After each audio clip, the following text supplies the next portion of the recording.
Very happy evening friends. Last செஷன்ல நம்ம என்ன டாபிக் பார்த்திருந்தோம்? கன்ஜங்ஷன்ஸ்ங்கிற கிராமர் டாபிக்கா பார்த்திருந்தோம். கன்ஜங்ஷன்னா என்ன? இங்க நான் ஒரு ரயில் பெட்டி வரைஞ்சிருக்கேன். ஏன் ரயில் பெட்டி வரையப்பட்டிருக்கு? ஏன் வரையப்பட்டிருக்குன்னா, ஒரு கம்பார்ட்மெண்ட்டும் இன்னொரு கம்பார்ட்மெண்ட்டும் எப்படி கனெக்ட் ஆகுது? ஒரு போகியும் இன்னொரு போகியும் ஒரு இணைப்பு, ஒரு லிங்க் இருக்கும் இல்லையா, ஒரு chain.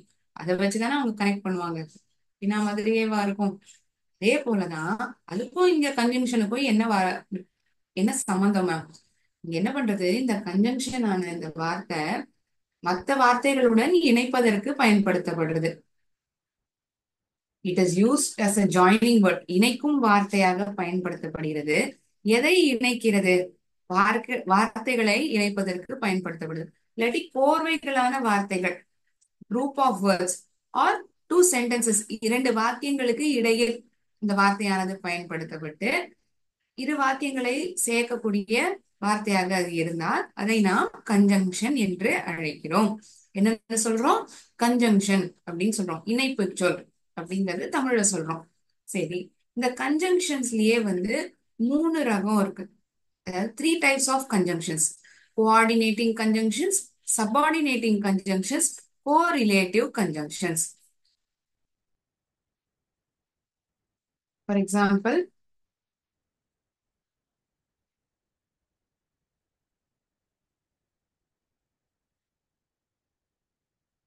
I like sweets, I like chocolates. எனக்கு இனிப்புகள் பிடிக்கும், எனக்கு இனிப்பு பதார்த்தங்கள் பிடிக்கும், எனக்கு சாக்லேட்டுகள் பிடிக்கும். யாருக்கு தான் பிடிக்காது? உங்களுக்கும் பிடிக்கும், எனக்கும் பிடிக்கும். சரி, அதனால என்ன இப்ப சொல்ல வரீங்க? நான் என்ன சொல்ல வரேன்னா, இது இரண்டு வாக்கியங்களா சொல்லப்பட்டிருக்கு. ஆனா பொதுவான விஷயம் என்ன? எனக்கு பிடிச்ச ரெண்டு விஷயத்த நான் சொல்றேன். ஆனா அதை இரு வாக்கியங்களா நான் பிரிச்சு சொல்றேன். எனக்கு இனிப்புகள்னா பிடிக்கும், எனக்கு சாக்லேட்ஸ்கள்னா பிடிக்கும் அப்படின்னு சொல்றேன். இத நான் ஒரே வாக்கியமா நான் ஏன் சொல்ல முடியாது? சொல்ல முடியுமே. அப்ப நான் என்ன பண்ணணும்? இடையில ஒரு வார்த்தையை நான் பயன்படுத்துவேன்.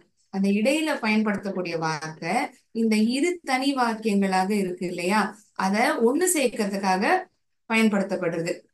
அந்த ஒண்ணு சேர்க்கறதுக்காக பயன்படுத்தக்கூடிய இடையில் நாம் பயன்படுத்தக்கூடிய வார்த்தையை நாம் கன்ஜங்ஷன்ஸ் என்று அழைக்கிறோம். இங்க என்ன வார்த்தை பயன்படுத்த முடியும்? எனக்கு இனிப்பு பதார்த்தங்களும் பிடிக்கும், சாக்லேட்ஸ்களும் பிடிக்கும். மற்றும்ங்கிற அர்த்தத்தை கொடுக்கிறது. ரெண்டு விஷயங்கள் எனக்கு பிடிக்கும். அதனால இந்த இடத்துல நான் என்ன பயன்படுத்துவேன்? அண்ட்ங்கிற வார்த்தைய உபயோகிப்பேன். I like sweets and chocolates. எனக்கு இனிப்பு பதார்த்தங்கள் மற்றும் சாக்லேட்டுகள் பிடிக்கும். சோ இதை ஏன் இப்ப நம்ம பாக்குறோம்? இந்த ஜாயினிங் வேர்ட்னா என்ன, இரு வாக்கியங்களுக்கு இடையே எப்படி பயன்படுத்தப்பட்டிருக்குங்கிறதுக்கு ஒரு சின்ன உதாரணமா இதை தரேன். இந்த மாதிரி conjunctions and, but, either or, neither not, இது மாதிரி நிறைய வார்த்தைகள் இருக்கு. தென், வென், தட், இது போன்ற வார்த்தைகள் இடையில் நாம் பயன்படுத்துகிறோம். So there are three types of conjunctions. ஒவ்வொரு விதமான conjunction, in coordinating conjunctions we use certain conjunctions. When do we use coordinating conjunctions? When are we supposed to use subordinating and correlative? We are going to understand in depth in today's session. இன்னியோட செஷன்ல எப்போ நம்ம coordinating கன்ஜங்ஷன்ஸை பயன்படுத்துவோம், முதல்ல அதுக்கான அர்த்தம் என்னங்கிறத தெரிஞ்சுப்போம். என்ன வார்த்தைகள்லாம் நம்ம கோஆர்டினேட்டிங் கன்ஜங்ஷன்ஸா உபயோகிக்கலாம், அதை பயன்படுத்தி வாக்கியங்களா நம்ம எழுதுவோம். சரியா? So it is a joining word that joins words, group of words or sentences. Conjunctions இந்த பெயர்களாலேயும் அழைக்கப்படுறது. வேற என்னெல்லாம் பேர் சொல்லுவாங்க மேம்? வேற என்னெல்லாம் வார்த்தைகள் சொல்லி கூப்பிடப்படுறதுன்னா, கனெக்டர்ஸ் அப்படின்னு சொல்லலாம். or you can call it as link words. link words அப்படின்னு சொல்லலாம். கன்ஜங்ஷன் வார்த்தைக்கு மற்றொரு சொல். or you can call it as linkers. இந்த மூணுல எது சொன்னாலுமே அத கன்ஜங்ஷன் தான் சொல்லப்படுறது. other names of the word conjunction. Okay, so we will first look into coordinating conjunctions, its meaning, the various words that we use as coordinating conjunctions. Along with that, we'll see few sentences as examples. Coordinating conjunctions na என்னன்னு பார்ப்போம். எந்த வார்த்தைகள்லாம் நம்ம coordinating கன்ஜங்ஷன்ஸா பயன்படுத்தும், வாக்கியங்களோட சேர்த்து நம்ம உபயோகிச்சு பார்ப்போம். சரியா?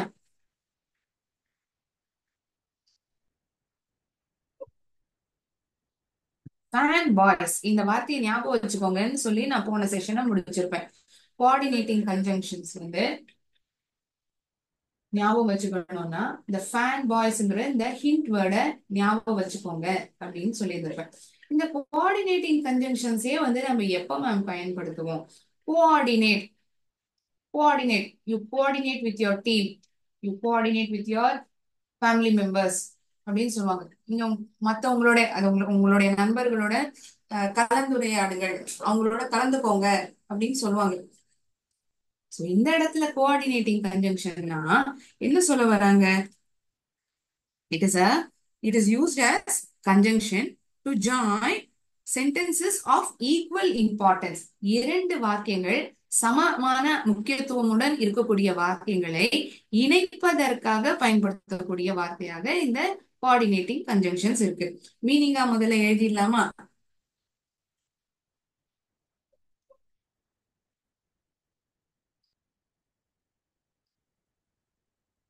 is used to join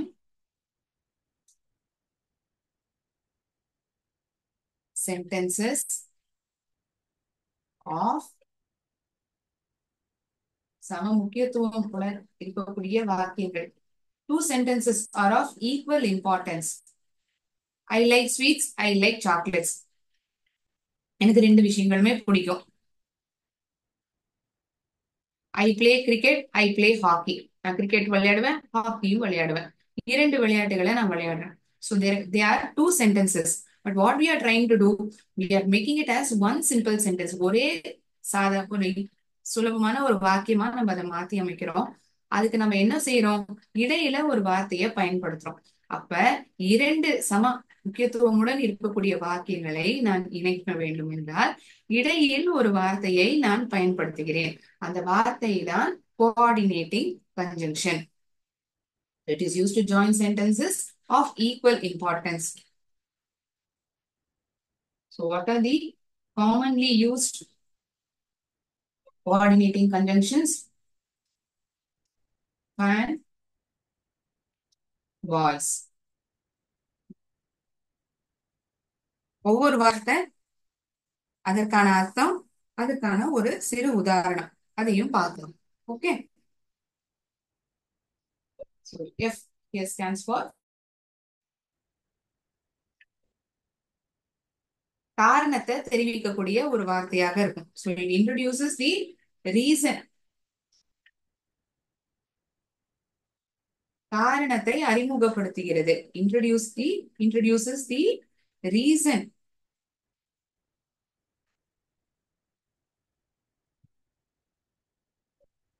For that was இதுக்கு முன்னாடி பேசப்பட்ட விஷயத்துக்கான காரணத்தை இது தெரிவிக்கிறது. அப்ப அந்த சந்தர்ப்பத்துல நம்ம இந்த ஃபார்ங்கிற கன்ஜங்ஷனை உபயோகிப்போம். introduces the reason for that was previously mentioned. ஒரு உதாரணத்தோட சொன்னா பெட்டரா இருக்கும் மேம். கண்டிப்பா எக்ஸாம்பிளோட சொன்னா நமக்கு எப்போதுமே சுலபமா புரியும்.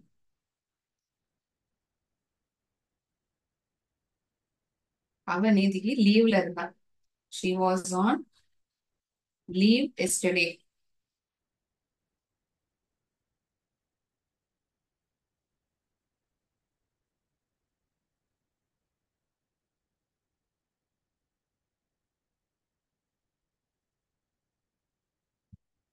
Or she was sick. இந்த கோஆர்டினேட்டிங் கன்ஜங்ஷனை பயன்படுத்துறதுக்கு முன்னாடி நம்ம இந்த ஃபார், அதாவது இந்த ஃபாருங்கிறது தான் இங்க கோஆர்டினேட்டிங் கன்ஜங்ஷன். அதை பயன்படுத்துறதுக்கு முன்னாடி கமாவை உபயோகிப்போம். ஷி வாஸ் ஆன் லீவ் எஸ்டர்டேங்கிறது ஒரு சென்டென்ஸ். ஷி வாஸ் சிக்குங்கிறது இன்னொரு சென்டென்ஸ். அவ நேத்திக்கு லீவ்ல இருந்தா, லீவ் போட்டிருந்தா. She was on leave yesterday. She was sick, அவளுக்கு உடம்பு சரியில்லை அப்படிங்கிறது இன்னொரு வாக்கியம். அவ நேத்திக்கு ஏன் லீவ்ல இருந்தாங்கிற காரணத்தை தெரிவிக்கக்கூடிய வாக்கியமாக இந்த இரண்டாவது வாக்கியம் இருக்கிறது இல்லையா? ஏங்கிற காரணம், it is telling me the reason why she was on leave yesterday. ஏன் இன்னைக்கு லீவ்ல இருந்தாங்கிறதையே எனக்கு இந்த இரண்டாவது வாக்கியம் அதற்கான விளக்கத்தை தருகிறது. So this for is used as a coordinating conjunction over here, where it is telling me the reason. என்ன காரணம் அப்படிங்கறத தெரிவிக்கக்கூடிய வார்த்தையாக இங்க இருக்கு. So this word for is a coordinating conjunction. அதனால the coordinating conjunction நம்ம பயன்படுத்துறோம். அடுத்தபடியாக A, fan voiceல அடுத்தபடியாக இருக்கக்கூடிய எழுத்து A. A for and, A for apple இல்ல. இந்த இடத்துல coordinating conjunction நம்ம உபயோகித்த A for and. மற்றும் ஒரு விஷயம் மட்டும் இல்லாம இன்னொன்னும் இருக்கு. So it is joining, it is combining two nouns, phrases or clauses. இரண்டு பெயர் சொற்களை இணைக்கக்கூடிய வார்த்தையாக இடையில் நாம் பயன்படுத்துகிறோம். Phrase-னா என்ன? It is group of words where it does not contain subject or a verb. Clauses-ல என்ன ஆகும்? It contains subject and verb. Group of words that contain subject and verb.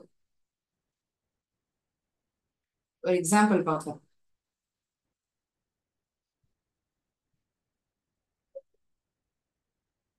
கதைகளை எழுதுவது, ரைட்டிங் ஸ்டோரிஸ்.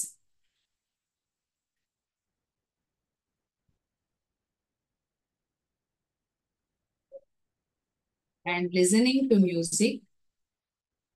கதைகளை எழுதுவது மற்றும் இசையை கேட்பது, listening to music. இதெல்லாம் தான் என்னுடைய பொழுதுபோக்குகள், are my hobbies.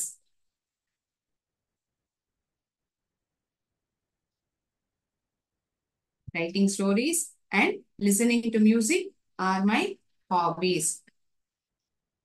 Writing storiesங்கிறது ஒரு விஷயம்.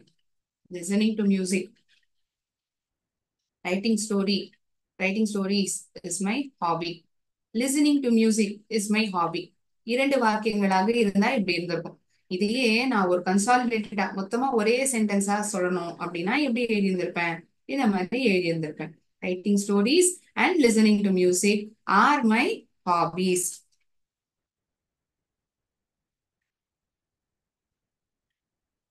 இரண்டு வாக்கியங்கள். அந்த if it is very short, in that situation we can omit the comma. இங்க இரு தனிப்பட்ட வாக்கியங்களாகவே இருந்தது. She was on leave yesterday. She was sick. ஆனா இங்க அப்படி இல்ல. Writing stories, listening to music. It is very short. At that point of time we can omit, அதாவது நீ தவிர்க்கலாம். omitனா என்ன? தவிர்க்கலாம்.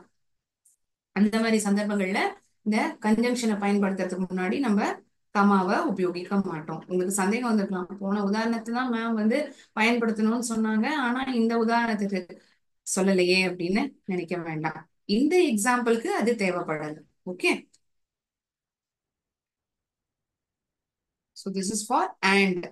முதல்ல for, fan voiceல முதலாவதாக வரக்கூடிய வார்த்தை for, அடுத்தபடியாக வரக்கூடியது and, அடுத்த n stands for nor.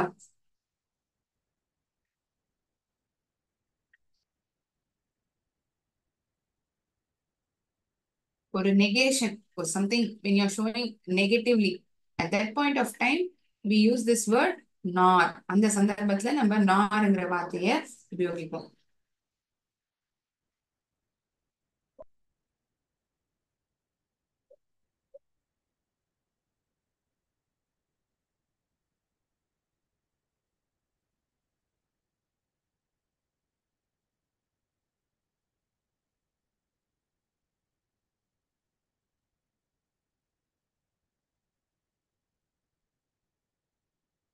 For and it's completed. Next we are moving on to n, standing for no, nor.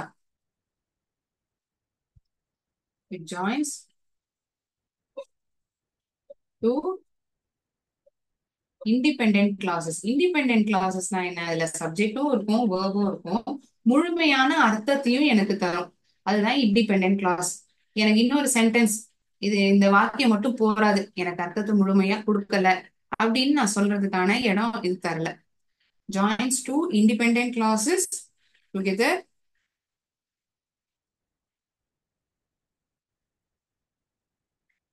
ஆனா அதுக்கு இடையில் நான் இந்த நெகேஷன், அது இல்ல அப்படிங்கறத நான் தெரிவிக்கிறேன்.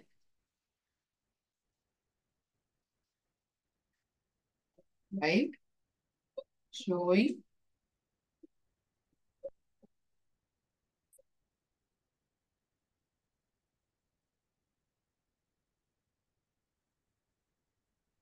example, she does not,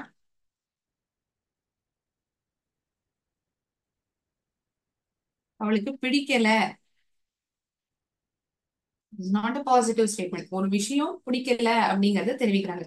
she does not like having milk, அவளுக்கு பால் குடிப்பது பிடிக்காது. she does not like having milk.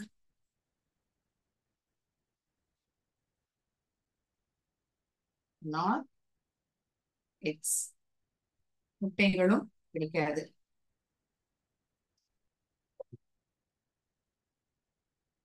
it is showing negation. ஒரு விஷயம் பிடிக்கல, இன்னொன்னும் பிடிக்கல அப்படிங்கறத தெரிவிக்கக்கூடிய வார்த்தையா இருக்கு.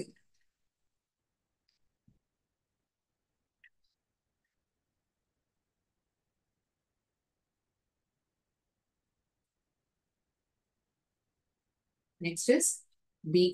Alphabet B. It stands for but. ஆனால். பட்னா என்ன? ஆனால்ங்கிற அர்த்தத்தை கொடுக்கக்கூடிய ஒரு வார்த்தை. ஒரு சென்டென்ஸ் வந்து பாசிட்டிவாகவும் இன்னொரு சென்டென்ஸ் வந்து கான்ட்ராஸ்டா, அதுக்கு ஆப்போசிட்டா இருக்குங்கிற சந்தர்ப்பத்துல நான் இந்த பட்டுங்கிற கன்ஜங்ஷனை பயன்படுத்துறேன். டு ஜாயின் கான்ட்ராஸ்ட் ஐடியாஸ் என்ன சொல்லலாம்? we use this but to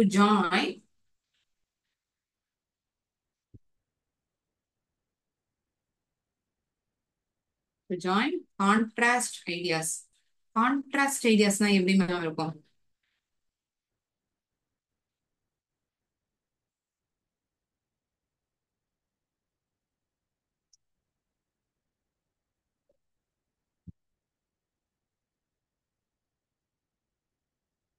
he is fast, அவன் வேகமாக தான் செயல்படுறான், ஆனால் அஜாக்கிரதையாக இருக்கிறான்.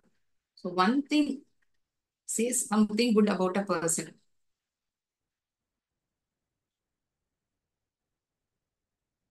Whereas the second word, it doesn't tell him positively.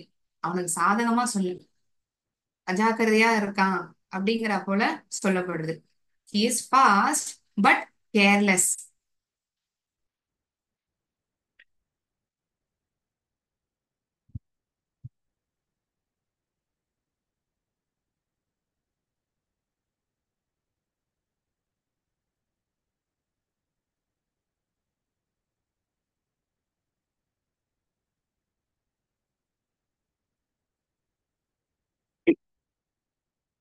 இந்த பட்டுங்கான எக்ஸாம்பிள், அதற்கான விளக்கம் எப்ப பயன்படுத்துறோங்கிறதுக்கான எக்ஸ்பிளனேஷன் நான் இப்ப கொடுத்திருக்கேன். For and not but, next comes or, அல்லது கிவிங் ஆப்ஷன், இது இல்லாட்டி இன்னொன்னு அப்படிங்கிற பொழுது இந்த ஆறுங்கிற வார்த்தையை பயன்படுத்துவோம்.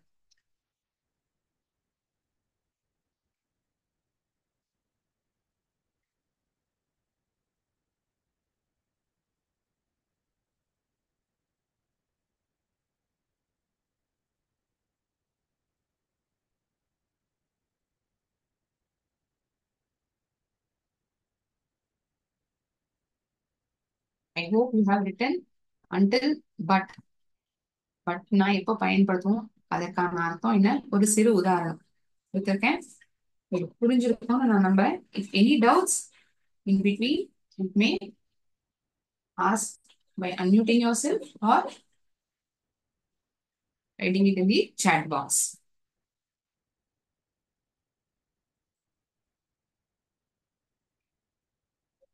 அல்லது அப்படிங்கிற ஆப்ஷனை கொடுக்குது. இது இல்லாட்டி இன்னொன்னு. or is a conjunction that connects two or more possibilities. join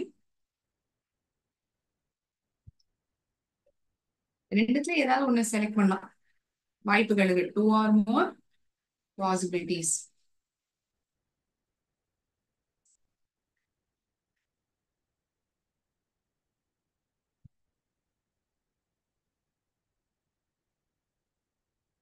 Leela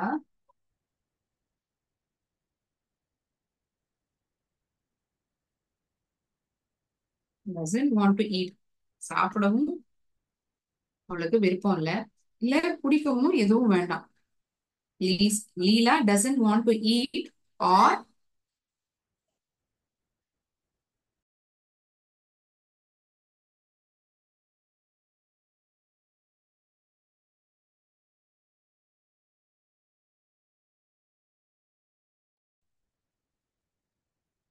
Leela doesn't want to eat or drink anything.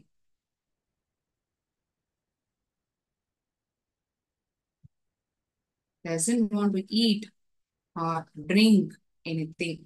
எதுவும் சாப்பிடவும் வேண்டாம், குடிக்கவும் அவளுக்கு வேண்டாம்.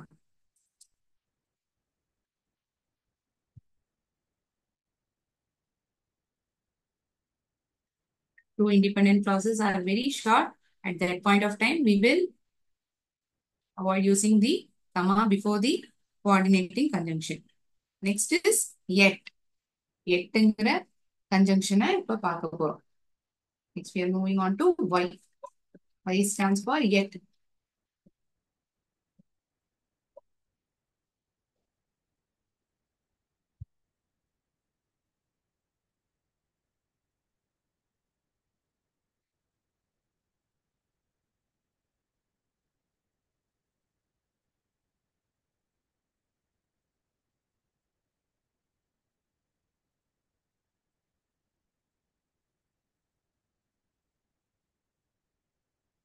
It joins.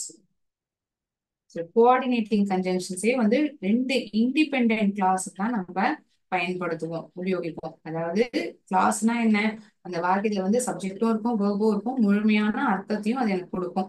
அந்த மாதிரி வாக்கியங்களை நம்ம என்னன்னு சொல்லுவோம், இண்டிபெண்டன்ட் கிளாஸஸ் அப்படின்னு அர்த்தம்.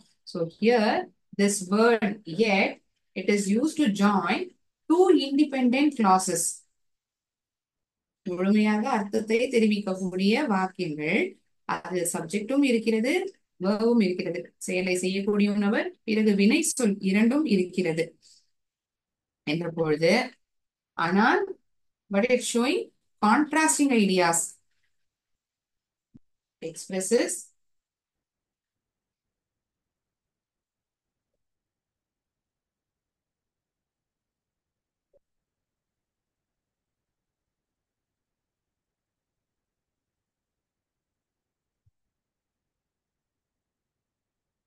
he is a math teacher. அவர் ஒரு கணக்கு வாத்தியார் தான். He is a math teacher. Yet he is bad at division. அவர் ஒரு கணக்கு வாத்தியார் தான், ஆனால் அவருக்கு இந்த டிவிஷன் போடுறதுல அந்த அளவுக்கு அவர் நல்லா போட மாட்டாரு. Yet he is bad at division. So two contrasting ideas. One says he's a math teacher. அப்படின்னா அவர் நல்லா கணக்கு போடுவாருங்கிறது நம்ம புரிஞ்சுக்கலாம். ஆனா இரண்டாவதா சொல்லக்கூடிய வாக்கியத்தை என்ன ஆகுது, அவருக்கு டிவிஷன் அந்த அளவுக்கு போட வராது. But he is bad at division. ஆனா sorry, yet he is bad at division. Contrasting ideas இருக்கும் பொழுது the but, yet போன்ற வார்த்தைகளை நாம் உபயோகிக்கிறோம்.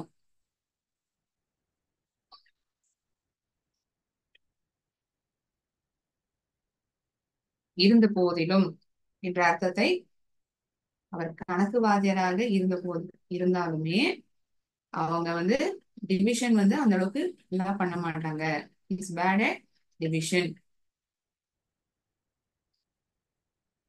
லாஸ்ட் ஒன் இஸ் சோ, அதனால். S for so.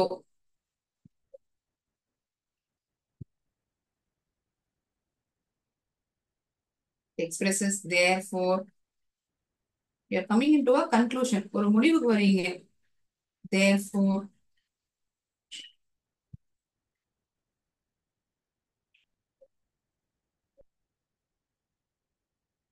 ஒரு காரணம், ரீசன், அதனால், பிகாஸ் ஆஃப் தட், இது போன்ற அர்த்தங்கள் இந்த சோ நமக்கு தருது.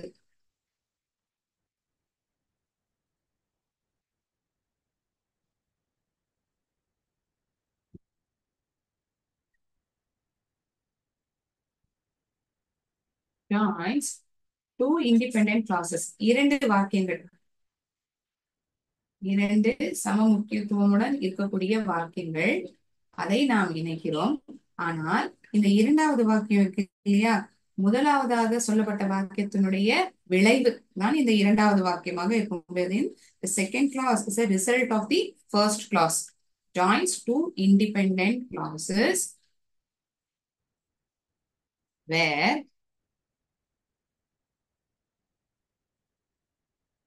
the second clause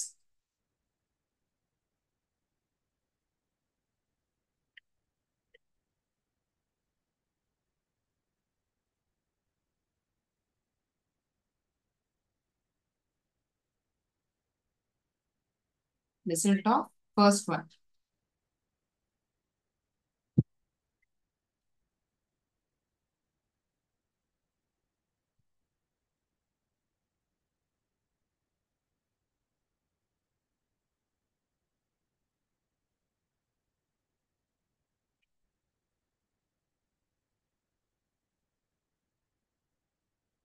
For this, I write an example. I am a man. So,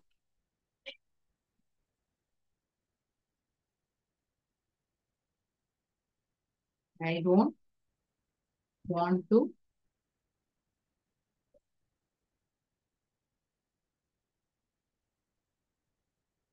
wear saree. நான் ஒரு ஆம்பளை, அதனால நான் புடவை கட்டிக்க மாட்டேன். I am a man. I don't want to wear saree. Two sentences, two independent clauses. ஏன் இதை இண்டிபெண்டன்ட் கிளாஸஸ் சொல்றோம்? இரண்டு தனிப்பட்ட வாக்கியங்களாக இருக்கு. இத தனியா படிச்சாலுமே முழுமையா அர்த்தத்தை கொடுக்குது. இங்க இதுதான் ஒரு sentence. The second sentence, what happens? Where the second clause is a result of first. It's the result of first. As he is a man. அவர் ஒரு ஆணாக இருக்கும் காரணத்தினால் அவர் சேலையை அணியறதில்லை அப்படின்னு சொல்றாங்க. It's a simple example. I am a man, so I don't want to wear saree. அதனால், therefore, காரணத்தை தெரிவிக்கிறது. அந்த இடங்கள்ல நம்ம இந்த சோங்கிற வார்த்தைய உபயோகிக்கிறோம்.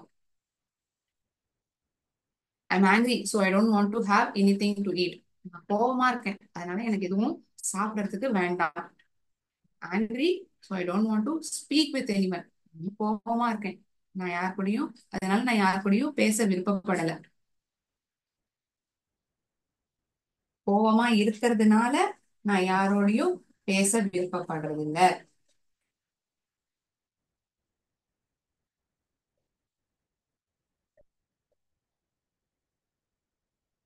இதை இன்னும் பெட்டரா நம்ம ஒரு கேம் வடிவத்துல விளையாடி பார்க்கலாமா?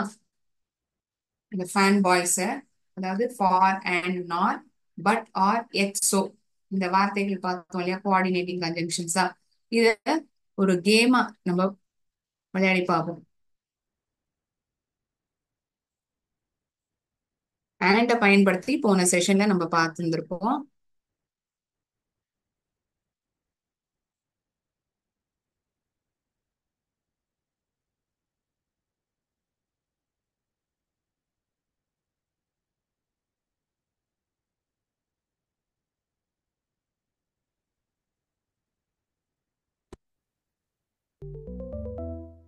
He loves to play badminton dash cricket.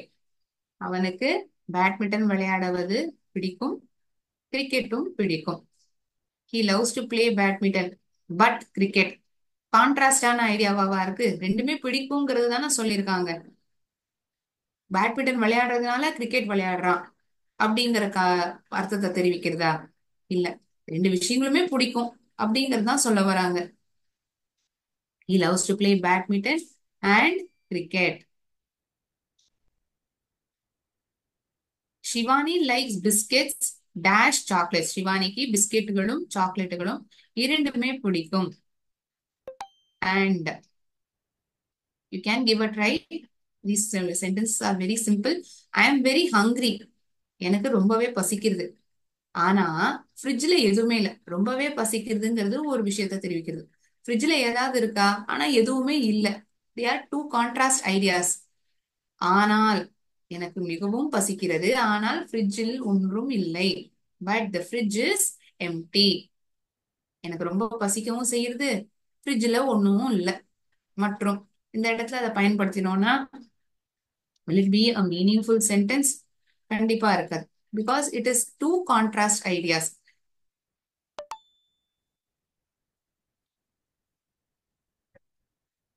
He listened to me. அவன் நான் சொன்னதை கேட்டான். கேட்டுண்டான், கவனிச்சு கேட்டுண்டான்.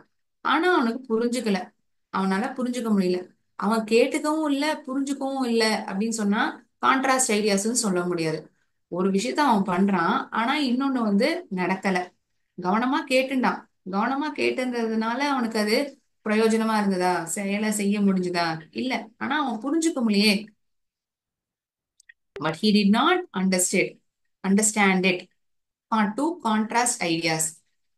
The sun was already shining.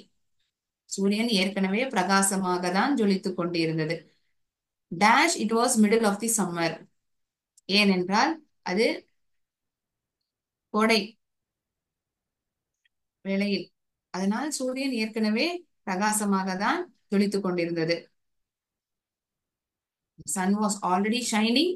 ஏங்கிற ரீசனை சொல்றது. For it was middle of the summer.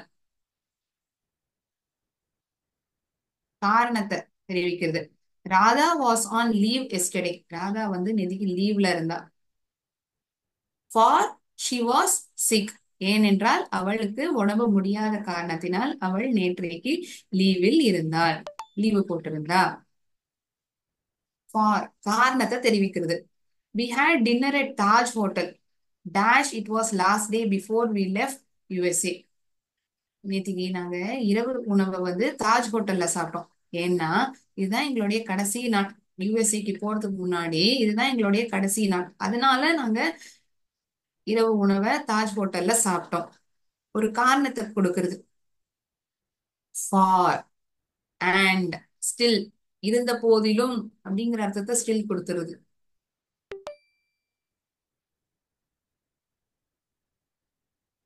To not forget to lock the door. தயவு செஞ்சு கதவை பூட்டுறதுக்கு மறந்துடாத. அது மட்டுமா? Dash turn off the lights.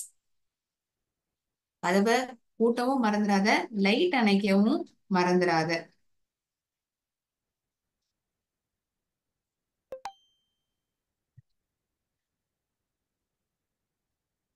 The shop assistant did not give a refund.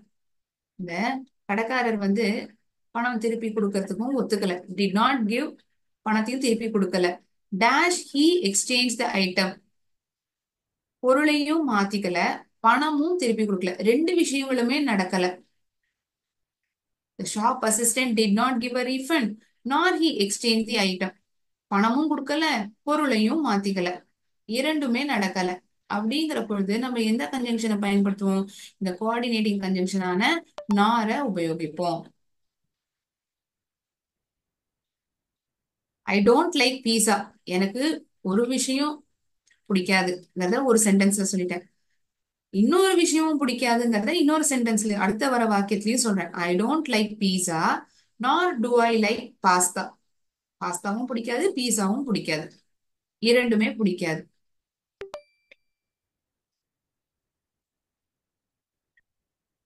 Does Shiva have any brothers dash sisters? சிவாக்கு சகோதரர்களோ அல்லது சகோதரிகளோ இருக்கார்களா? Does Shiva have any brothers or sisters? அல்லது or சகோதரர்கள் அல்லது சகோதரிகள் இருக்கார்களா? Do you want to come with us? Dash stay here. உனக்கு என்னோட எங்களோட வரணுமா இல்லாட்டி இங்கே இருக்கியா? Option. Do you want to come with us or stay here? You are giving an option. என்னோட வரணுமா இல்லாட்டி இங்கே இருக்கணுமா? இந்த ரெண்டுல ஏதாவது ஒண்ணு தேர்ந்தெடுக்கணும்.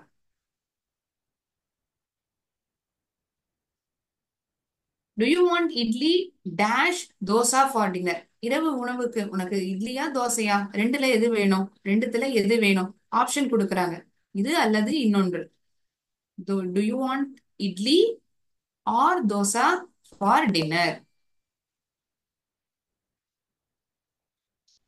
It was painful. ரொம்ப வலியா இருந்தது. அதனால நான் டாக்டர்கிட்ட போனேன். அதனால வலியில இருந்ததுனால நான் டாக்டர்கிட்ட போனேன். சோ முதல் வாக்கியம் வந்து காரணம், அதற்கான விளைவு அடுத்த வாக்கியமாக இருக்கு.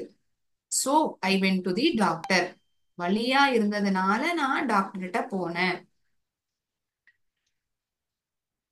Going to doctor since it was painful. ரொம்ப வலியா இருந்ததுனால தான் நான் டாக்டர்கிட்ட போனேன். Sheela's clothes were dirty. Dash she washed them. ரொம்ப அழுக்கா இருந்ததுனால, ஷீலாவுடைய துணிகள் ரொம்ப அழுக்கா இருந்ததுனால அவ துவைச்சா. அதனால காரணம், அதனால அப்படின்னு சொல்றாங்க. What what is the right conjunction over here? So கடைசியா தே ஆர் புவர். அவங்க ஏழையா தான் இருக்காங்க, ஆனாலும் அவங்க சந்தோஷமா இருக்காங்க. To contrast ideas. ஏழையா தான் இருக்காங்க, சந்தோஷமா இருக்காங்க. ஏழையா இருந்தாங்கன்னா துக்கத்திலேயே இருக்கணும்னு ஏதாவது அர்த்தம் இருக்கா என்ன? கிடையாது. ஏழையா இருந்தாலுமே சந்தோஷமா இருக்காங்க. They are still satisfied. Yet contrast ideas.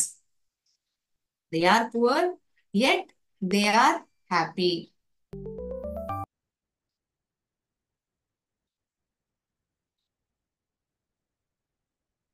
So in today's session, we have seen the usage of coordinating conjunctions, its meaning, ஒவ்வொரு கோஆர்டினேட்டிங் கன்ஜங்ஷனுடைய அர்த்தம், ஒரு உதாரணம், அப்புறம் சில கேள்விகள் அதுக்கு சம்மந்தமா நம்ம பார்த்திருக்கோம்.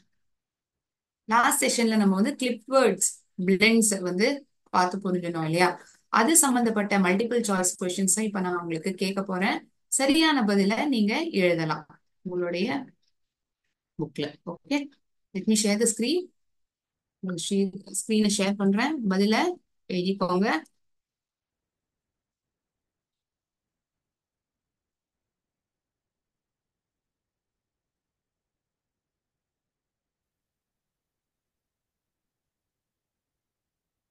Choose the clip form of the word or the word bicycle. Clip form of the word bicycle, is it bike or cycle?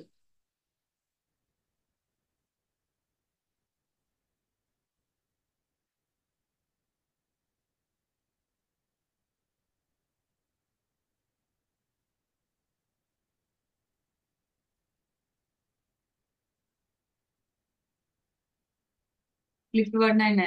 Reduction of a word to one of its parts. இந்த வார்த்தையினுடைய ஒரு பங்கு, ஒரு பகுதிக்கு அது சுருக்கமா எழுதப்படுறது. Newscast. Newscast, how do we call it? இதனுடைய clip word என்ன? நியூஸ் அல்லது காஸ்ட். இந்த ரெண்டுல ஏதாவது ஒண்ணு தேர்ந்தெடுக்கணும்.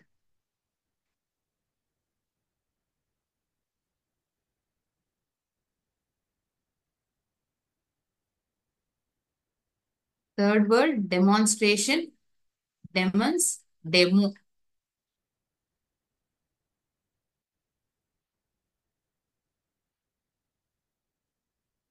Fourth word laboratory. லேப்னு சொல்லுவோமா, லேபர்னு சொல்லுவோமா?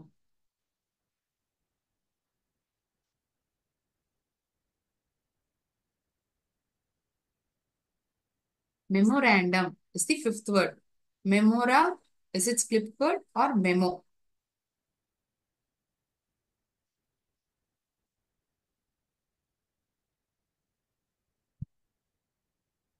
Memorandum இந்த வார்த்தையினுடைய கிளிப் வேர்ட் எது?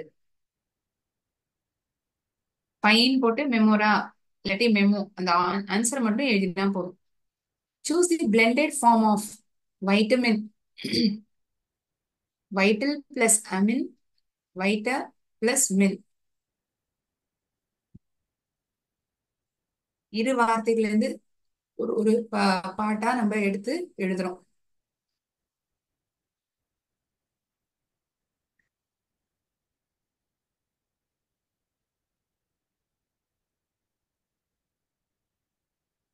எலக்ட்ரானிக் பிளஸ் மெயில் அதனுடைய பிளெண்டட் வேர்ட் இது இமெயில். எலக்ட்ரானிக்ங்கிற வார்த்தையில இருந்து ஈனும் மெயிலுங்கிற வார்த்தையில இருந்து மொத்தமான அந்த மெயிலுங்கிற வார்த்தையை எடுத்திருக்கோம். So it's the word is email. அதே போல இந்த வைட்டமின்ங்கிற வார்த்தையினுடைய பிளெண்டட் ஃபார்ம் என்ன? Vital plus amine or vita plus min. ஏழாவது, Interpol international plus politics or is it international plus police? So இந்த கேள்விகள்லாம் இந்த கிளிப் வேர்ட்ஸ் பிளெண்ட்ஸ் இதெல்லாம் நமக்கு எக்ஸாம்ல கேட்கப்படுற ஒரு 1 மார்க் கொஸ்டின். போன பரீட்சைகள்ல கேட்கப்பட்ட வார்த்தைகளை தான் looking into the past examination papers I have said this MCQ. Okay, edutainment. Edutainment, education plus entertainment or is it education plus department? Ninth question, bit, binary plus digit, billion plus digit. இந்த வார்த்தையை நான் கிளாஸ்ல explain பண்றத கூட பயன்படுத்தி இருந்திருப்பேன். ஞாபகம் இருந்ததுன்னா உங்களால சுலபமா எழுதிட முடியும். Brunch. This word was also discussed while I was teaching. Breakfast plus lunch, break plus lunch.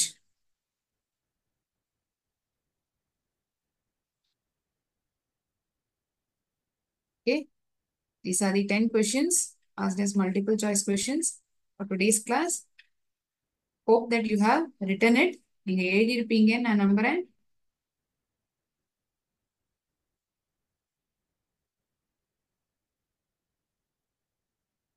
Any doubts to anyone regarding today's session? You may please ask me.